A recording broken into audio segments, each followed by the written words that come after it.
Hello, YouTube. I'm here with someone who doesn't want to be on camera because he's too badass. He has way more security experience than me. He comes from a life of surviving the wrong side of the tracks. Great stories. Sir, what were you saying today? So, 4 people broke into someone's house? 4 people broke into somebody's house, You hear them? and from what I read on, This was today. no, it was Tuesday. Okay, so pretty And- recent. and he shot 3 of the 4 people. Yeah. One of them he killed. They found him like 10. The cops found him like 10 minutes later. Yeah. The other one showed up at a hospital in Redlands 2 hours later. One was age 15. How did they and break one, into his and house? one was age 15. Yeah. And there's one still that they haven't found. But They there didn't. was They one. didn't elaborate on a home invasion. They just. It was a home invasion. Of course. It was a home invasion. Yeah. And what I was getting to, what I was telling you, was that they're actually not treating the shooter as a suspect. Oh, which good. Which is freaking awesome. Finally, because California, guys. Finally. Yeah. But I hear there's a new bill coming out. It's called AB 3113 or something like That that. you're you're mandated to retreat out of your own house. Yeah, out of your own house. Yes. And they're pushing it because of the what was Coming that? to a state near you guys. Yeah, where they're basically saying like, dude, like you can really no longer protect your property. So it's like, come on, dude. But in this case, Your property is not worth some low life's life, guys. Get that right. so mind you, the law it hasn't changed yet. So as of right now, that Yeah. dude's lucky he killed somebody before Yeah, it just changed. in time. Just in time. Now today it wasn't an incident. It just looked like it. We live in we work and live in the desert ghetto, guys, in California. So here's my big ass commercial vehicle. I'm coming to this intersection. All of a sudden, the front door just swings open of that fucking door. And what I'm figuring, the first thing in my mind was, oh shit, do I have like a hunting knife or a baseball bat to my person? Luckily, it was someone like, I don't know, maybe like a bumblebee came in their car, or they spilled hot coffee on their dick like I used to, and they were kind of like jumped out real quick to have a fit, or pick a wedgie out, or a Murph, we used to call it. But the fact of the matter I want to explain to you guys is, now, I had good distance and everything, but I had a big commercial vehicle. What would you do if someone came running out and with their gun pointed at you? Maybe you have a nice vehicle. Maybe you have a commercial vehicle that they think they can steal merchandise or something from. Maybe they're just on crack, and this is just the wrong time and wrong place. Okay. So, first, imagine, okay, because we live in California and we have to take our firearms and shove them up our ass and lock them away and take out the magazine first and throw it like a grenade and don't look where it went. That's the law in California. You can't be armed, you can't be strapped, you can't stand your ground, you have to be a cuck, you have to be a Kamala Harris supporter. So, imagine, so you get startled in your huge recreational vehicle. Oh, the first thing you do is you floor it in reverse. Boom! And then you kill the family behind you, right?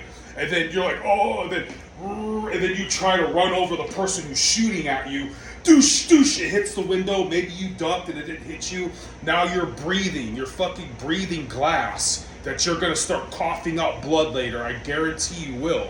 It's been proven. Somebody tried to see if you could shoot through your own windshield to defend yourself, even if it's trying to hit the same entry, whatever point. People move, so how is that even possible? Hope you get the point. So here's you, or you slam into the back of it and kill this family. Then you're like, oh, try to run the person over. Now they're shooting into your window, so now you lose your line of sight and you run into oncoming traffic that like runs over a pedestrian.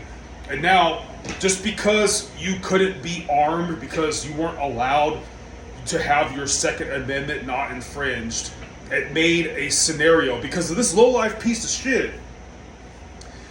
Who's going to get protective custody? Who will get arrested? Probably tackled, but then like you're sitting in court with your family and that loser's family, and that loser's family's like, oh, but come on, guys, he's not that bad. He had a troubled childhood, even though his family is defending him. And then, like, some political activists like Reverend Al Sharpton or Jesse Jackson gets Antifa and BLM to start a riot, and this person, whether they ran you over, whether they touched your kid, whether they assaulted your mom, you're not allowed to jump over the courtroom guard and get your hands on him and beat him to death. You're supposed to just wait for the verdict so that guy can get parole or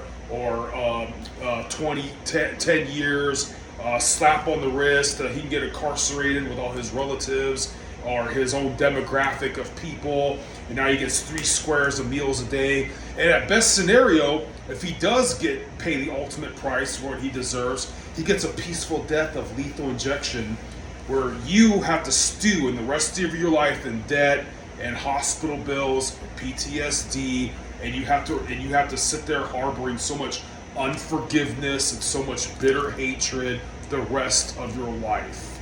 So you guys, do us a favor, and whenever somebody else gets in trouble for having a firearm and they're not a nefarious person, they're not some kind of violent convict, you know what I mean? Stuff like that. Now, I have my own personal beliefs. I think that if someone has a felony or misdemeanor, after a certain time, if the person showed that they were good to society and they were only trying to feed their family and come up that way, it should be like the Wild West. Maybe you could get your shit back. I think if you murdered somebody, if you raped somebody in cold blood, meaning like not a rival gang member, not some person who was screwing your wife when you got home in a crime of passion. Come on, let's be realistic here. Finally, make this real quick. I made a video. Some black dude, his chick was cheating on a pastor. He went on a killing spree. Then he kidnapped somebody who he didn't rape or kill. He kidnapped that person to use their car and have a place to stay. And he only killed people he had a problem with.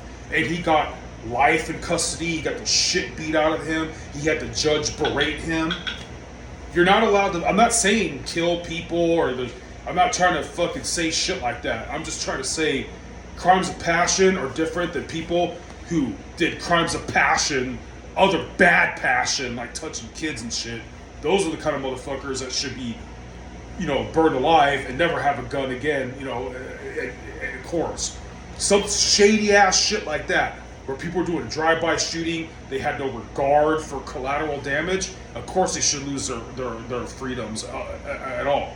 But I'm just making this video to show you how easily it is to fuck up your life, and how government and unnecessary rules and shitting all over the Constitution, in the end, it could go very bad for you. You guys have a good one. Hope it made sense.